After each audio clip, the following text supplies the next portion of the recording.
आज की रेसिपी है एकदम चटपटे मसालेदार प्याज के लच्छा पराठे। इसके लिए हमें सबसे पहले डो लगाना होगा। तो 2 कप जितना मैंने गेहूं का आटा लिया है, टेस्ट के अकॉर्डिंग नमक और आधा चम्मच अजवाइन ऐड की है। अब थोड़ा थोड़ा पानी डालकर इसका सेमी सॉफ्ट डो लगाएंगे। आप कोई भी पराठा बनाएं, भरमा पराठा या फिर लच्छा पराठा, डो का परफेक्ट होना बहुत जरूरी है। आपको इस तरह से पंच लगाते हुए आटा को कम से कम 3 से 4 मिनट तक गूंदना है। पंच लगा कर गूंदने से आटा ज्यादा लचीला और सॉफ्ट बनता है। तो ये देखिए फ्रेंड्स, मैंने डो लगाकर तैयार कर लिया और बिल्कुल सॉफ्ट डो लगाया है। अब हम क्या करेंगे, आटा के ऊपर थोड़ा सा ऑयल लगाकर ढककर इसे साइड रख देंगे। तब तक हम प्याज मसाला की तैयारी करते हैं। तो यहाँ पर मैंने 5 मीडियम साइज के प्याज लिए हैं। प्याज को पहले छीला, उसके बाद धो लिया है। अब इन्हें काटना कैसे है ये देखिए आप। पहले प्याज का रूट पार्ट हटा दीजिए, उसके बाद इस तरह से आपको प्याज को लंबाई में कट करना है। प्याज को कोई चॉप नहीं करना है, इस तरह से लंबाई में काटना है। इस तरह से आप पराठा बनाएंगे, ना ही पराठा फटेगा, ना ही स्टफिंग बाहर आएगी, क्योंकि आज के पराठे की रेसिपी लच्छा पराठा है, तो पराठा फटने का चांस ही नहीं है। अभी मैंने सारा प्याज काट लिया है। अब ये जो प्याज है ना, हाथ से इस तरह से मैश कर लीजिए, इसकी जो लेयर है वो अलग अलग हो जाए। फिर आपको प्याज कुछ इस तरह का दिखने लगेगा। अब आप गैस पर चढ़ाइए पैन या कढ़ाई, उसमें डालिए ऑयल। ऑयल जब अच्छे से गर्म हो जाएगा तब हम इसमें ऐड करेंगे अपने लच्छे में कटे हुए प्याज। तो सारा प्याज हम यहीं पर ऐड कर देंगे। नेक्स्ट 1 चम्मच अदरक लहसुन का पेस्ट ऐड कर देंगे। प्याज को हम मीडियम फ्लेम पर 30 to 40 सेकेंड तक सॉटे कर लेंगे।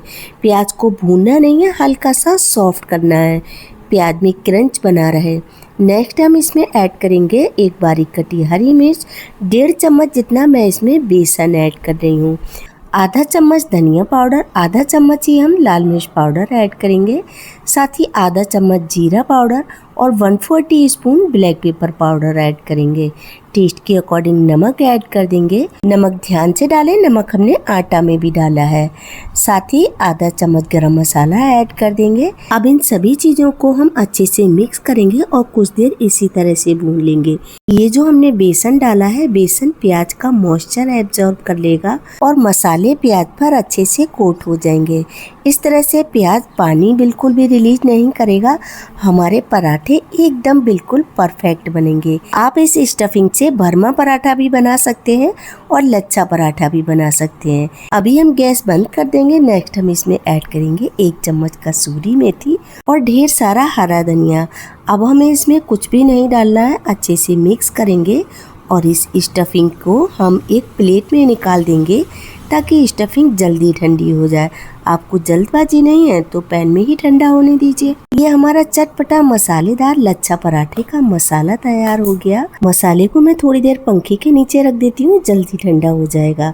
इतनी देर में हमारा आटा भी सॉफ्ट हो गया। एक बार मलकर इसे थोड़ा और सॉफ्ट कर लेते हैं।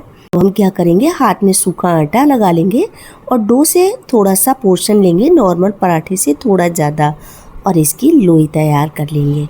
ये देखिए बिल्कुल इस तरह से एक साथ सारी लोई बनाकर नहीं रखेंगे। अब हम क्या करेंगे, इस लोई को सूखे आटे में डस्ट करेंगे और नॉर्मल रोटी की तरह बेल लेंगे। अगर ये चिपक रहा है तो आप एक बार इसे सूखे आटे में फिर से डस्ट कर लें। इस तरह से आप नॉर्मल रोटी की तरह बेल लें। तो अभी हम इस रोटी को अलग रख देंगे एक प्लेट में और सेम तरीके से हम दूसरी रोटी बेल कर तैयार करेंगे।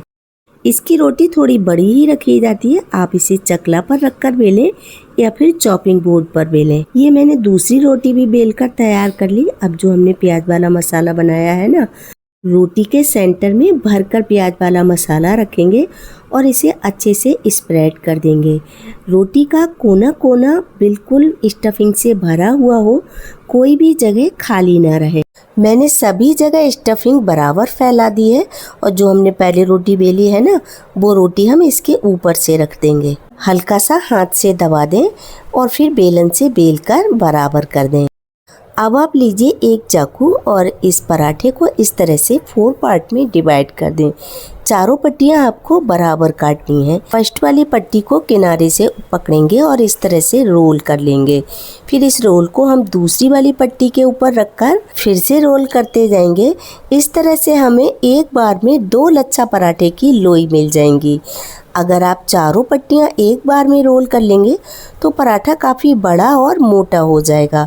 इसलिए मैं आपको सजेस्ट करूंगी कि आप इसके 2 पराठे बनाएं, यानी कि 2 लोई तैयार करें। सेम तरीके से मैंने फिर से रोटी बेलकर स्टफिंग रखकर रोल करके 2 लोई और तैयार कर ली। अब आप फिर से चकले पर सूखा आटा छिड़कें, लोई रखकर इस तरह से हाथ से दबा दें। पराठे को और भी टेम्पटिंग बनाने के लिए मैंने इसमें कलौंजी और हरा धनिया डाल दिया है। अब फिर से सूखा आटा डस्ट करेंगे और स्मूथली इसे बेलन से बेल लेंगे। बेलने में कोई दिक्कत नहीं होती है। और ये देखिए, पराठा आपको इस थिकनेस का रखना है। भरमा पराठे हो या लच्छा पराठे हो, थोड़े से मोटे ही रखे जाते हैं। सेम तरीके से हम दूसरा पराठा बेलकर तैयार कर लेंगे। बाकी के आगे हम पराठे बेलते जाएंगे और सेकते जाएंगे। तो बस अब गैस पर चढ़ा दीजिए तवा, तवे पर थोड़ा सा ऑयल डाल दीजिए और जो हमने लच्छा पराठा बेल कर रखा है वो डाल दीजिए। पराठा सेकने के लिए गैस की फ्लेम मीडियम रखिए। कुछ देर पराठे को ऐसे ही सिकने दीजिए। जब आपको लगे पराठा सेट हो गया है तब आप इसे फ्लिप कर दें, यानी कि पलट दें। इस साइड से भी पराठे में जब ब्राउन चित्ती आ जाएगी तब हम पराठे को पलटकर इसके ऊपर घी लगा देंगे। आप इसे घी में सेकें, बटर में सेकें या फिर ऑयल में सेकें, ये आपकी मर्जी पर डिपेंड करता है। तो पराठे को दोनों तरफ से घी लगाते हुए दबा दबा कर गोल्डन क्रिस्पी होने तक सेक लें। बहुत ही अमेजिंग, एकदम क्रिस्पी क्रिस्पी हमारा प्याज का लच्छा पराठा रेडी है। इसी प्रकार आपको मीडियम फ्लेम पर सारे पराठे सेकने हैं। इन्हें मैंने सर्व किया है खास आम की खट्टी मीठी लौंजी और मिर्च के अचार के साथ। इस मिर्च के अचार को आप लोगों ने काफी पसंद किया है। मिर्च के अचार का लिंक मैंने डिस्क्रिप्शन बॉक्स में शेयर कर दिया है। पराठे की एक एक लेयर अलग होगी। अभी काफी गर्म है, मुझसे छू भी नहीं जा रहे हैं। और इस आम के खट्टी मीठी लौंजी की आपको रेसिपी चाहिए तो मुझे कमेंट कर दीजिएगा। मस्ट ट्राई रेसिपी है। रेसिपी अच्छी लगी हो तो वीडियो को लाइक, शेयर और आपके अपने चैनल मसाला गैलरीज को सब्सक्राइब करना बिल्कुल भी ना भूलें। फिर मिलते हैं नेक्स्ट वीडियो नई रेसिपी के साथ। राधे राधे।